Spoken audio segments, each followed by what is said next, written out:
morning. Good morning. Today I'll be reading from Matthew 16:21 through 26. From then on, Jesus began to tell his disciples plainly that it was necessary for him to go to Jerusalem, and then he would suffer many terrible things at the hands of the elders, the leading priests, and the teachers of religious law.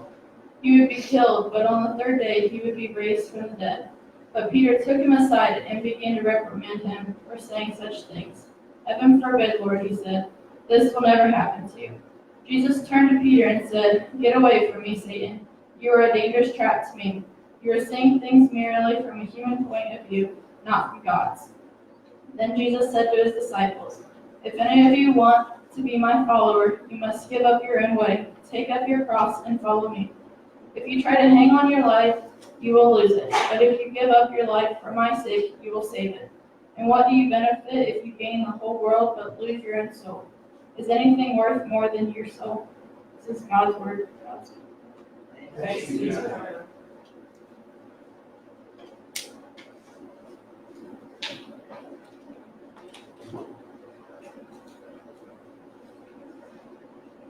Thank you, Kennedy.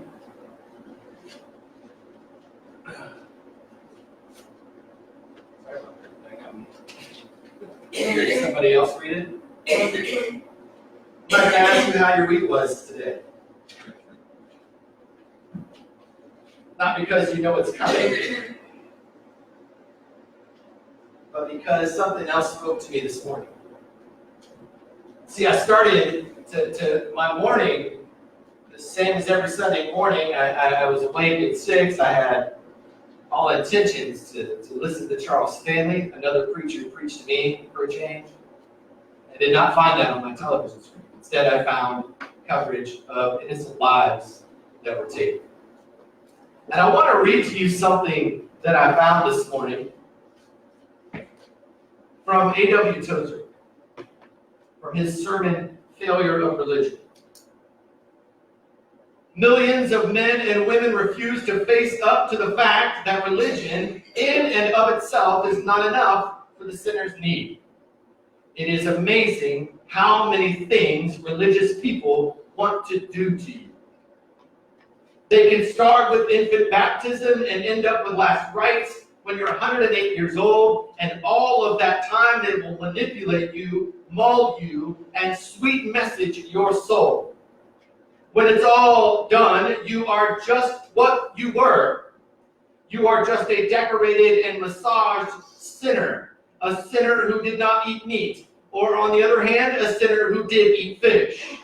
When religion has done all it can, you are still a sinner who either went to church or did not go to church.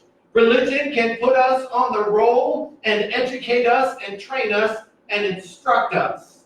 But after all that, there is still something within our being that cries, eternity is in my heart, and I have not found anything to satisfy it. Only our Lord Jesus Christ is enough to satisfy the eternal longing in our soul. Remember, do not be afraid. There is enough, and you are enough. We transitioned from July to August, and we are starting what is a stewardship campaign, if you will, something that has been missing, I believe, a little bit. And what we are focusing on here is not necessarily, hey, how much money can we raise for the church? What we want to focus on this month is, hey, how much Jesus can I get in my soul so that I don't have to worry about money anymore? This morning we begin our series, Enough, Time to Rise. That was something that was in my mind before the book of Adam Hamilton came across my desk, which was Enough, Discovering Joy through Simplicity and Generosity. And I hope that what we will do through this month is that we will find our relationship with Christ to be waning, and our focus is in the wrong place. As some say, our emphasis is on the wrong syllable. Where are we? What do you think characterizes the hopes and dreams of most Americans? That was something I wrote earlier in the week. Most of us have hopes and dreams that involve success, power, money. Most of us dream of owning a bigger home or a better car or that successful job that we want, or we're good and successful at our endeavors. Our current dream is likely something that involves wanting to achieve something in this dream of success, power, and possessions. And the thing is, we want it right now. And unfortunately, that is why, as Americans, we see what we see on the news right now. I can't have it, I'm upset about it, and I'm going to do something about it. We just don't sit around anymore and dream about lasting relationships or dream about caring for our neighbor. We don't dream about that anymore. Our consumerist society has led us to more drive-through windows, right? You can even get just about anything that you can think of delivered to your home. I could call right now and have Taco Bell right here, right now. That's crazy to me. Anything you can imagine.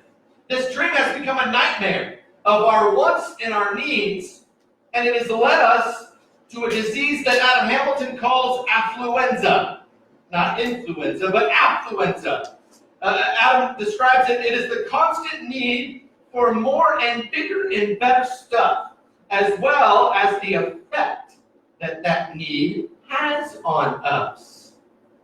It is the desire to acquire, and most of us have been infected by this virus. And I want to throw some statistics at you. The average American home went from 1,660 square feet in 1973 to 2,700 square feet in 2016. Keeps getting bigger, doesn't it? Because it's not big enough.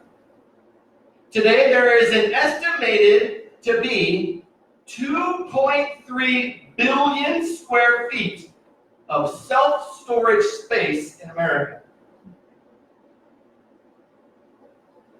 Wait a minute. You mean we have so much stuff that we are renting extra space to put more stuff in to the tune of 2.3 billion square feet? The other disease that Adam describes in his book is called credititis. Right? We've got credititis today. We want, it's brought on by our opportunity to buy now and pay later. It feeds on that desire of instant gratification, right? Our economy today is built on this concept. It is. Unfortunately, it has exploited our lack of self-discipline and has allowed us to feed our affluenza, and it's wreaking havoc with our own personal and national finances. Not only our finances, but then also our very spirit. The average credit card debt in America in 1990 was around $3,000. Today, it's nearly $17,000. And did you know the average sale is around 125% higher if we use a credit card than if we pay cash? Because it doesn't feel like we're spending any money when we just have this piece of plastic.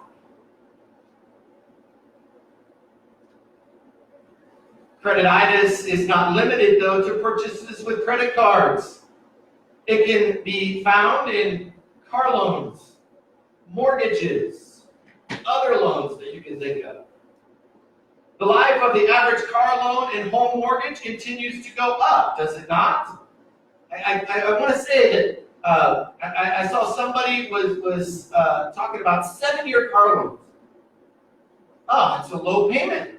You can get this car for $125 a month for the next 8 years. And I'm like, ooh, the car's not even going to last 8 years in today's society. They don't make them to last 8 years anymore. Right? And so we have this extension and extension and extension of this credit. Our souls, you and I's souls, were created in the image of God.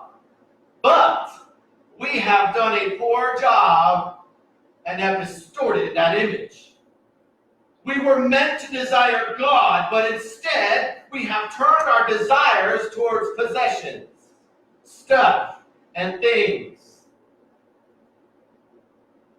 We were meant to find our security in God, but instead we seem to find our security in amassing wealth.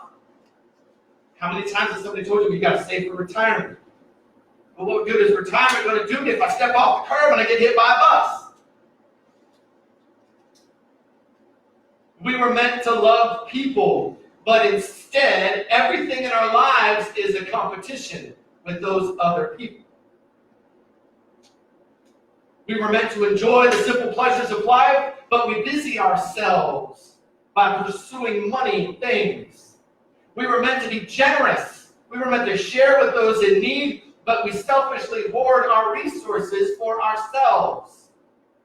It's mine. I worked for that.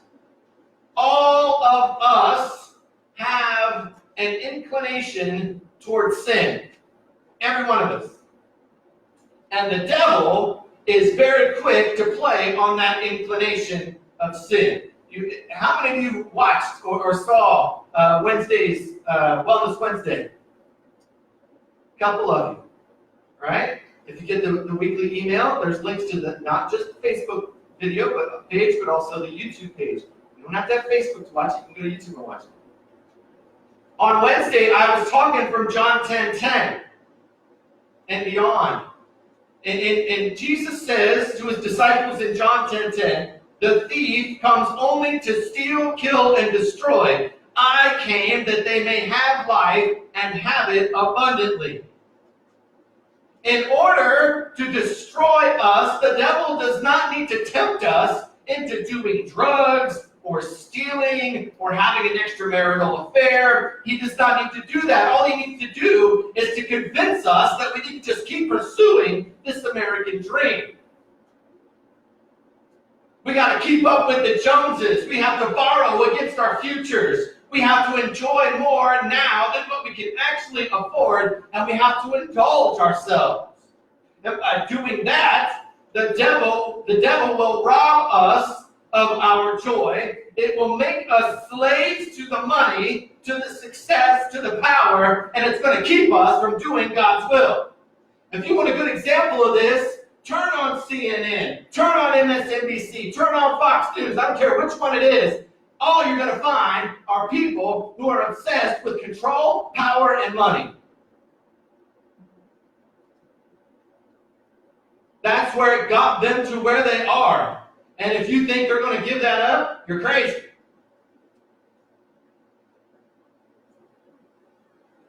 This is coming from a 46-year-old pastor who has no business being up here, but gave up things of this world to stand here and try to tell you about the goodness of God.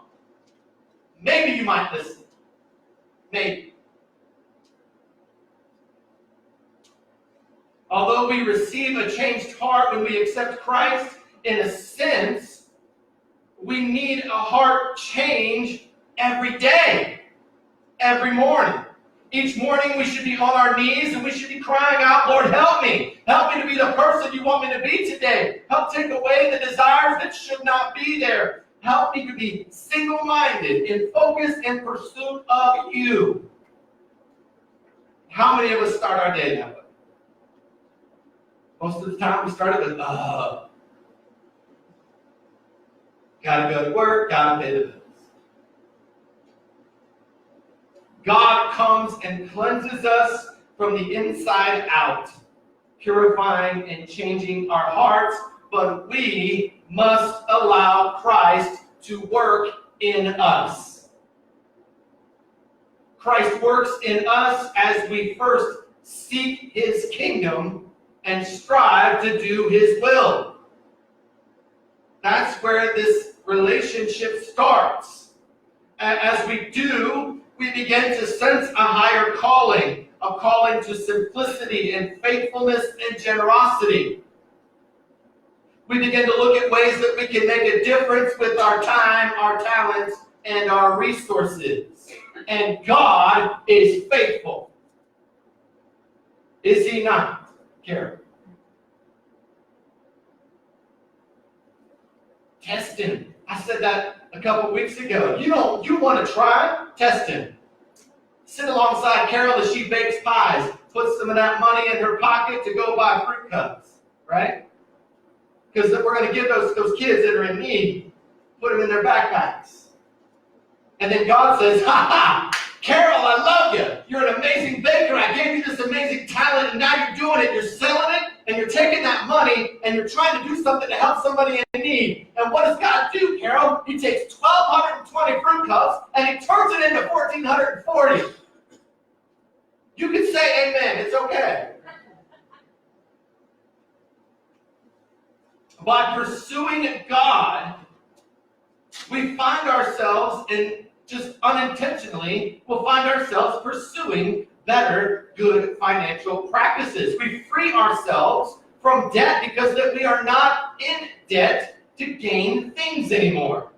Instead, we are on more of a mission to show people what Christ looks like to the world.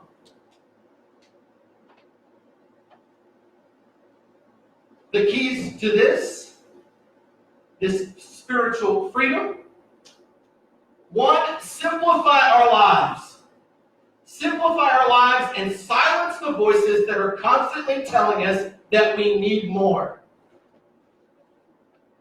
If that means turning off your television, if that means turning off the radio, if that means listening to select podcasts, whatever it is that you're into, find a better source of information.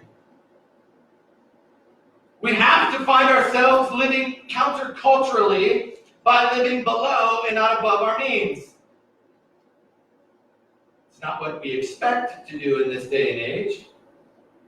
We need to build into our budgets the money to buy with cash instead of credit. And build into our budgets what we need so that we can live generously and fruitfully for the kingdom of God. Have we budgeted that? Or do we give God what's left at the end of the week? Right? As you bring yourself and your soul to the table of Christ today, I pray that you are looking hard into the motives of your life. That you are looking inside and you are wondering, am I getting everything out of life that God has wanted me? Or am I missing? Am I missing the blessings of God because I'm too caught up in the stuff that I want? And I'm really mad at God because he hasn't given me those things off my wish list. Where are our hearts today? This is the start of a different relationship. I pray that you are willing to let him move and that you are willing to give him more than just the superficial parts of your life, that you are ready to go forward.